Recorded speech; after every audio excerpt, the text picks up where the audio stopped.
سلام طعنا هبلي زخوركم تملكتنا نزعلت زي زحرنا يوم زيناتات تلفزيون تግራይ አርስተ زيناتات بملላይ ፈሊምና ሐዚ ድማ ናብ ዝርዝራቶም ክንሰገር زيناتات بممرح አፍት ገብሩ በመዳይ ምልክት ቋንቋ ድማ ሰለሞን ኃይሉ ምስመላ ሰሙያ ስቱዲዮ ቴሌቪዥን ትግራይ ሓቢርናኩም ክንጸንሕና ንምክትታልኩም ሰላም ከመይ ጽንሑ ክብራት ተከታተልቲ ንኹልኩም ኤርትራውያን ተጋሩን አሕዋትና በብዘለኹም ሰላም ራዋ እንዳተመነኹልኩም ሎም ድማ ማሕበራዊ ሚድያ ክዘውሩ ካብ ዝውዓሉ ኣዝዮም መዘራርብቲ ዝነብሩ ዛዕባታት ተንዝ ተመረጻ ሒዘልኩም ቀሪበልኹ ክብራት ተከታተልቲ ሱም በሓደ ኮይና ክርና ካብ ተወሳኺ ድማ ዝተፈላልዩ حدش لاو خناتات زتوهابو حسابات ونالو نسومون بحدا خوينا كرينا خبرات تتغلم زي فيديو مجماركم ممكن لايك سبسكرايب مقبار كيترسعوا عزم بمبال نابزغلصنا بزاي ستالين فيديونا نقص ثلاث زود هابطو نسها وسانه يقبأنا خمسة حاتة بتحفة عقاب حقة كتمام غلافلت أب قتلت زود هابطو ملكتو زتوها وسانه عقباب يبلون بمواله نابل على بيت فردي يقبأنا خمسة حاتة بتحفة عقاب حقة كتمام غلافلت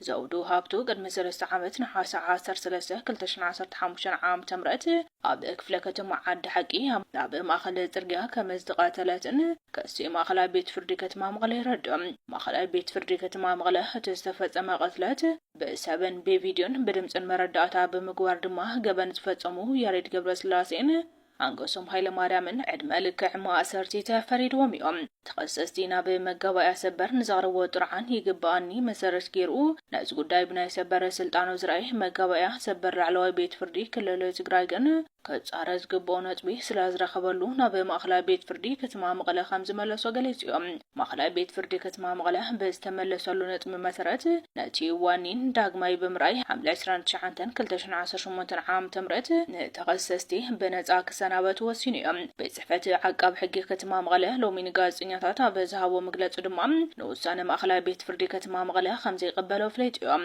ሐላፊ ቤት ጽሕፈት ዓቃብ ሕጊ ከተማ መቀለ አይተታደሰ ባይሩ ዝተዋው ውሳነ አግባብነት ከምዚ ይብሉን ናብ ላዕለዋይ ቤት ፍርዲ ክልል ትግራይ ይግባን ከምዚ ሓተቱ ገሊጾም እቲ ጉዳይ ካብ ላዕለዋይ ቤት ፍርዲ ክሳብ ሰበር በመውሳድ ናይ መወዳእታ ውሳነ ክረከብ ከምዚ ሰርሑ ድማ ፍለጥዮም እቶም ተኸሰስቲ ሕዝብ በአካል ኣብ ከተማ መቀለ ይሃሉ ኣይሃሉ ምንም ዓይነት ሓበሬታ ከም ዘይብሎም እውን ተዛሪቦም እቲ ጉዳይ ይከታተሉ ካብ ዝነበሩ ዓቀብቲ ሕጊ ከተማ መቀለ በወገኖም ማእከላይ ቤት ፍርዲ ከተማ መቀለ ዕድመ ልክዕ ንምፍራድ ካብ ዝተጠቐመሉ መረዳእታ ወፃኢ ነፃ ንምባል ዝተወሰኸ መርትዖ ከም ዘየለረጋጊጾም ዕድመ ልክዕ ንምፍራድ ዝተጠቐመሎም መረዳእታታት ኩሎም ከም ዘሎ ብምግላጽ ክሳብ ሕዚ ዝጠፍአ መረዳእታ የለን ክብል ገሊጹሎም ተጠርጥርቲ ወይ ተም ነፃ ተባለ ተኸሰሱ ኖሩ አደለው ደለው حاولتها حجي መንግስት ኢትዮጵያ ዋና ጸላዩ ህዝብ ትግራይን ተጋሩን ጥራሕ ስለዚህ ሆነ ተጋሩን ምጥፋእ ሁሉ አይነት ነገር ዝገብር ዘሎ ሁሉ እና ናይ ስርዓት ዚ ዝረጋገጽ ተጋሩን በምጥፋእ ኢሉ ይዛመን ንሕናውን ባይዘወይ ናይ ስርዓት ዚ ምጥፋእ ህልውና ናዘረጋግጽ ካውዚ ወጣ ህልውና ናይረጋግጽ ምክንያቱ ከጥፈካ ዝደለ ኃይል እንተልዩ አው ዝኾነ ግዜስ ከጥፈካ አይ ማለት ዕድል ተረኺቡ ስለዚህ ከጠፈሎ የኃይል ዘይድቅ ሰልካ ከጥፈካ ተኮይኑ እንተ ኮይኑ ለይትን ቀትርን ጽዕር ዘሎ እሱ ብምጥፍኡ ካክት ነበር ተኸልን በርሱ ተልይስ ክትጠፍኢኻ ማለት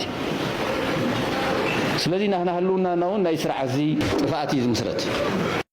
ሆነው አፋር ከመከላከያ ጋር ሆነን ቲዲኤፍ አንወጋም ያሉ ወጣቶች ነበሩ አዛዦች አሉ የተጠንቀቅ ያለ መረጃ ነው ከመከላከያ ሆነን አንድ ላይ መርጃ አድርጎ ሲባሉ ይሄ ጥምር ጦር የሚባለው ጋር ሲሆን እዚህ ጋር አንሆንም ያሉ ሻለቃ አዛዥ ኃይል አዛዥ ምክትል ሻለቃ አዛዥ ምናምን የሚባሉ anyway አመራር ላይ መካከለኛ የሚባል ታችኛ አመራር አካባቢ ያሉት እነሱ 10 ተይዟል ዛሬ 10 ሰዎች ተይዟል 10 አመራሮች ተይዟል ሻለቃ አዛዥ እና ጌታቸው የሚባል ለምሳሌ ምክትል ሻለቃ አዛዥ አለ ያቁት ሐራመሬት ያሉት ያቁታል በስም ነው የምንጠቅሰው ስህተት ነው ከሆነ የትኛው ጌታቸው ነው ያባቱ ስም ጥቀስ ምናምን አስፈልግም ጌታቸው የሚባል ለምሳሌ ምክትል ሻለቃ አዛዥ ያለበት 10 ኃይል አዛዥ ሻለቃ አዛዥ ምናምን የሚባሉ ታስሯል ዛሬ ምንድነው ሲባል ከመከላከያ ጋር ሆነን ቲዲኤፍ ላይ አንተኩስም ወደ ትግራይ አንዘምትም እኛ በቃ እዚህ የራሳችን ያው ቡድን እንታገላለን መርጃ አርገን ግን ወደ ትግራይ አንተኩስም ያሉ አመራሮች ናቸው 10 ዛሬ ታስሯል ምክንያት ብለው ደግሞ ያሰሯቸው ምክንያት ብለው ያሰሯቸው ልንገራቸው። ይሄ እምቢ ብላችኋል እንዳይባሉ በህገወጥ የሰዎች ዝውውር በሚለው ነው የያዟቸው። ዛሬ አስሩም ሲይዟቸው ምክንያት ምን ብለን እንያዛቸው ብሎ ለአዛዣቸው ሲጠይቁ ዝም ብለው ምክንያት ፍጠሩና የሰው ልጆች ዝውውር ህገወጥ የሰው ልጆች ዝውውር በሚል እሰሯቸው ተብሎ እነዚህ እንቅፋት ይሆናሉ፣ ወደ ትግራይ በምናደርገው ዘመቻ እንቅፋት ይሆናሉ የተባሉ ናቸው። ሁለተኛ ከአፋር ከነሱ የሐራ መሬት አመራሮች በተመለከተ ፍርክስክስ ያለ ነው። አመራር የሐራ መሬት አመራሮች ፍርክስክስ ያለ ነው። የምር በጣም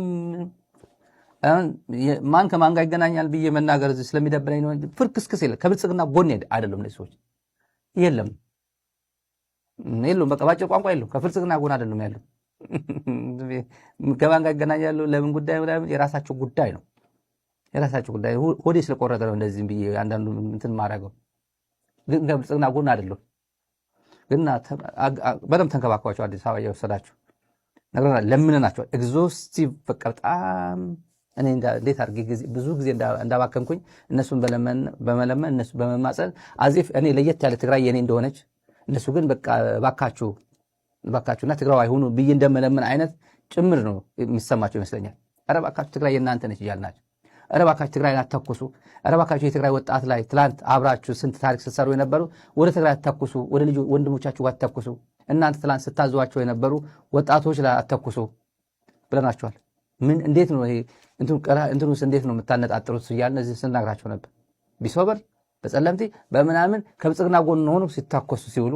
ያኔ ያላዘ ትግራዋይ የለም። አሁን ያሉበት ሁኔታ ግን ተመልሶ እጅግ የሚያሳዝን ነው። የነሱ ያሉበት ቁመና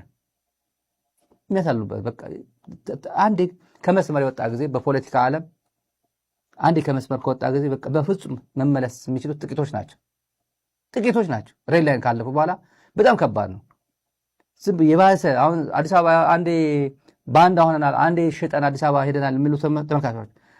ተመልካቾች ዩቲዩብ ላይ ያሉት ፌስቡክ ላይ የሚተነትኑት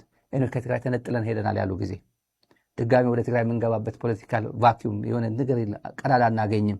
ብሎ ያሰቡ ጊዜ ያለ የሌለ አቅማቸው በጸረ ትግራይ ነው የሚሰላሙት በሙሉ ነገራቸው በደንብ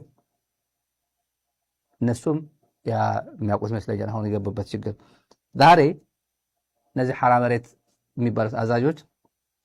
ልዩ አውሮፕላን ተልኮላቸው የኢትዮጵያ አየር መንገድ ማንም ተሳፋሪ የሚሳፈርበት ሳይሆን በልዩ በረራ ተልኮላቸው ሁሉም ሐራ መሬት ወደ አዲስ አበባ እንዲመጡ ተደርጓል። በአስቸኳይ ስብሰባ ተጠርተው ዛሬ አዲስ አበባ ገብቷል። በሙሉ ለልዩ ወታደራዊ ስብሰባ ነው የተጠሩት የሰማነው። ዛሬ አመሻሹ እዛው ስብሰባ ላይ ናቸው። ዛሬ አመሻሽ አሁን ጭምር ስብሰባ ላይ ናቸው እና በልዩ ሁኔታ የጦርነት ዝግጅት ነው። በልዩ ሁኔታ ለጦርነት ተዘጋጁ ተብሏል። ይሄ ሰመራ ያሉት አመራሮች እና አመራሮች ከፍተኛ ትክክል ኢድቢ ዝተተሓዘ ባንዳ አሎ ዶ ማለት ባንዳ ኮይኑስ ብትክክል ናይ ባንዳነት ስራሕ እንዳሰርሐ ዝተረኸበ አሎ ዶ ብሂወቶም ኣጥፊኦሞም እዮም ኢለ ሃይለ ክብል እንድዩ ኣነ እንተዝኾነ በኣደባባይ ኣስቕሎም ነይረ ወሲድካ ናብ እስር ቤት ምእታው ወሲድካ ስጉምቲ ምውሳድ ስሩ እንዳበለ እንዳሃለወ እንተረኺብካዮስ መረዳእታ እንዳሃበ እንዳሃለወ ብጭብጥ እንተረኺብካዮስ ስጉምቲ ስእልካ ናብ ቤት ማእሰርቲ ምውሳድ ኣይኮነን ክኾን ዘለዎ ስጉምቲ ናተይ እንተዝኾን ኣነ እንተዝኾን ከምኡ ጥራሕ ኣይኮነን ክገብሮ ነይረ ኣብ ኣደባባይ ክስቀል ነይርዎ ዓዱ ዘጥፍእ ህዝቢ ዘጥፍእ ጀኖሳይደር ጎቲቱ ናብ ገዛ ዝእቱ ገበል ጎቲቱ ዝእትወሉ ስጉምቲ ክውሰደሉ ንቡር እዩ ይርኢ ነይረት ማሊ ከምዚ እንዳበሉ ሓሲኹም ኢሎም ምስ ንእከለ ሰሪሕኹም ኢሎም ከምዚ ገይሮም ኣሲሮሞም ይብል ብጭብጥ እዮም ተታሒዞም ቶም ቆልዑ ብጭብጥ እዮም ተታሒዞም ዝድውለሉ ዝነበረስ ናብ መን ከም ምዃኑ ኣብ ስልኩ እዩ ተረኺቡ ናደወለ ተታሒዙ እናደወለ ተታሕዘ ናብ መን ይድውል ከም ዝነበረ ዝተታሕዘ እናተዛረበ እውን ከፍ ኢሎም ዝሰምዕዎ ሰባት ክሕዝዎ ከለዉ ምእሳርማ ቀሊል ይብለኩም ኣለኹ ምእሳር ቀሊል እዩ ወያነነት ትግራዋይነት ኢልና እንተወሲድና ፀረ ወያነ ፀረ ትግራዋይነት ዝሰርሕ ባዕሉ ወያነ ዝኾነ ባዕሉ ትግራዋይ ዝኾነ ናልባሽ ትግራዋይነት كم تحزز توصل لهم طرحتي كونس كاون لعل خوصد نيرو بهال يعني سلام طعنا هبل زخوركم تملكتنا نزعلت زي زحرنا يوم زينات التلفزيون تግራይ አርስተ ዜናታት በመልላይ ፈሊምና ሐዚ ድማ ናብ ዝርዝራቶም ክንሰገር ዜናታት በመምራህ ሀብት ገብሩ በመዳይ ምልክት ቋንቋ ድማ ሰለሞን ኃይሉ ምስመላ ሰሙያ ስቱዲዮ ቴሌቪዥን ትግራይ ሓቢርናኩም ክንጸንሕና ንምክትታልኩም በመዕዳም ናብ ፈላማይ ዜና ከስግራኩም ዝተጀመረ ርክብ ህዝብን ህዝቢ ዘንጸላሎ ሓበራዊ ሓደጋ ንምብዳህ ረብሑ ዕዙዝ ስለ ዝኾነ ተጠናኺሩ ክኸይድ ይሰርሕ ከም ዘሎ ምምሕዳር ዞባ ምብራቕ ትግራይ ፍሊጦም زاجد أبرك بهزبن هزبي تسرح السرح زحش لو تيمس كم زلون تجلسوا في الساعتين قبل أبزجي توسح زلوا. أبي مونغو قربا بتهزبتات زقبر ركب بخل مداي زلو ربحة رأيونا برخك خيد. أبي زوبا مبرا هزب تقراين هزبي إرتران جميرو مزلو ركب زحش لو تيمس خم زلو مكتلا محدارة زوبا أي تهيلاي قبر مريم قليصهم. برقص أبزو زحلفة جنسايدا وخينات زبصحنا صقم له نسو بتناي حق عالم فتحاونت كهلو مقلاسيو كاول طرفه زي محزنت حزبنا حزبي مس حزب ኤርትራ ዝለዓለ ናይ محزنت برك خلينا ناتسرح صنيحي حزون براخو حفيل له كم زوا مبراق كنرأ خلنا نقدميتون زحسو ነገራት አለው ድሕራዝን ድሕሪት ዝመለስ አይኮን زكايد ركب هزبن هزب عميقو زلاق سلامن حبراو عبيتن هزبتات كرغاغص بزبلص اكسر حللو وزبلو ايتا هيلاين تجمير زول ركب هزبن هزبي كلتي هزب وندقفو وسلازلو ازينا كل كسفح مسرح كم زادلي ابريهم بتي تجمر منقدون كن وصدينا هزبو نفتي مدرخ يمحصني زلو بايزوي كاب كلتي هزب دليتا اما عند هر زي دلي خشتت يلكاخيت ايت الله كل عل كله مرزن زحزوكم بزحات انكم زلكم وصاندو بزنخا وطيطب كون اسمع يبلكم تسمع انت زي دليخا توبيكي قلنا يزور حزايات الله مش عبيان كنت فوينا ناون عدلت الاخير شعبيان يقدفونا كل يزق بام نيرو اساتهم جن هلاو شعبيان مبال شعبيان انت تفيش نعناك مسالنا يقله انا مبال ماتي كم يقول شعبيان في نعونكم انت فليتو بقمت مش شعبيان مدح انتم زلو تم هو حزب بالو سلازي تيجيغا انا يكون يسمعني اكندي صمدو مش شعبيان صمدو مش فدرال غيرهم شعبيان مهران يا ريخا قد عدو ترايز قد سسبز بقى بإرترا زلو سرعت كغيرو له ترايز دلنبر ناي بحقي كاب إسياس سي مسابق السماء معي خلو لي يحسب رأيوه كاب مس إسياس نلعل سي مسابق خينوم سي إرترا خوفرو أوش تعدم زلو زهارومم يقنزوكو كاب إرترا يزهارومم سلزي تزيادة زقنزوم تزيادة خالي وزدليو أتي ما أكل عد زلو ودعدهم كين منقسم كين زهرومهم منبر سياسة يكونن جن يا البوليتيكا سلزي يردون بر نعنا سياسة ما لا يربحنا بتزارو بزلو هو نعنا بعين تجارو خطر يخلق خاجن منقستوش تعد كين سراويتهم كين خحلهم دا تجوبوز شفهم كلسي مساقة حبير ناس سياسة كن علينا سياسة كن زجيرنا تناوش تعد سراويت كن تايدي جيروم تسماميهم مريتهم جن قدامنا سريعهم ويك كم درا درجهم مريتنا قدم ملسنا شعبيان هرمنا تلهم زي امان اني عبزو عزازي مملس والله مريتهم يزو جن نزي نومس بلغه ابي كونت زولم سم مملس لهم قليل زل anyway اي يرد اكاني نعوز ربح تراي بكان سياس مني عليلو تراي زقدسو سلازي مجمريا أنا إسياس كالي نيروم يزوزلو مجمريا عيوكوزهم بلسقنا سياسة يكونن سياسة على هجري أوش تعدزلو مجمريا سراويتهم كحلوهم زقبوز شفهم درونات غيرو زعبي خسارة زعب لهم ستنا وش تعدي سلازنا تزعبي خسارة زور دلكاري خاطر زراري خاطر علي ويسي نتن إشتي جامز نبورو أفتقينات ويكا زراي كوين زاد عندما بأستخا قديف كاسي نتزراي كاليون يروم إسياس زراي نيرو عندما بأستخا بلتقنا ينيرو